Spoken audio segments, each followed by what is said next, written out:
Il ne fait nul doute que le Mali a traversé la crise la plus grave et la plus complexe depuis son indépendance.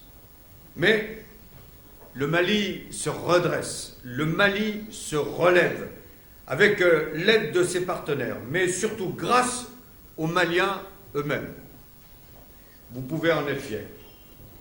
L'histoire se rappelle à nous. Le Mali n'est pas n'importe quel pays. La vie politique a retrouvé son cadre constitutionnel, des élections se sont tenues auxquelles chacun d'entre vous a pu participer ici en France. Une nouvelle assemblée s'est installée. Elle n'a d'ailleurs pas chômé en 2014. Je rends hommage à ce titre au président Sidibé. Des projets de loi fondamentaux ont été adoptés qui sont au centre des questions que le Mali veut résoudre pour son avenir.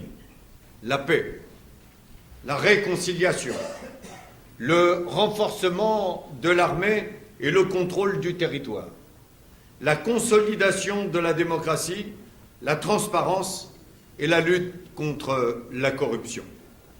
Les défis sont de taille, mais le Mali est sur la bonne voie.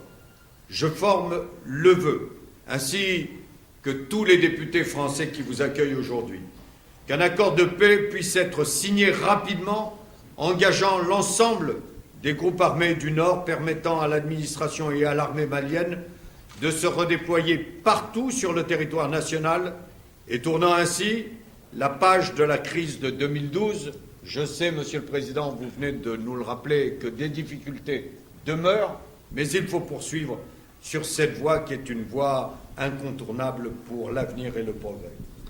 Il n'est d'avenir pour le Mali que dans l'unité et l'intégrité territoriale.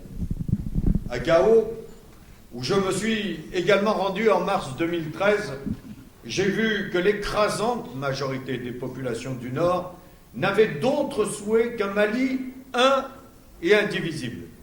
Et j'en suis reparti avec beaucoup d'espoir. Car de cette crise, le Mali est ressorti plus fort et trace la voie de son redressement sur laquelle la France doit continuer de l'accompagner. L'Assemblée nationale française veut prendre toute sa part dans ce soutien. Excellence, M. le je voudrais saisir cette opportunité pour rassurer tous les amis du Mali, tous les alliés de la sous-région, de l'Afrique et du monde, que notre peuple est et restera toujours debout pour maintenir et renforcer son unité et sa cohésion.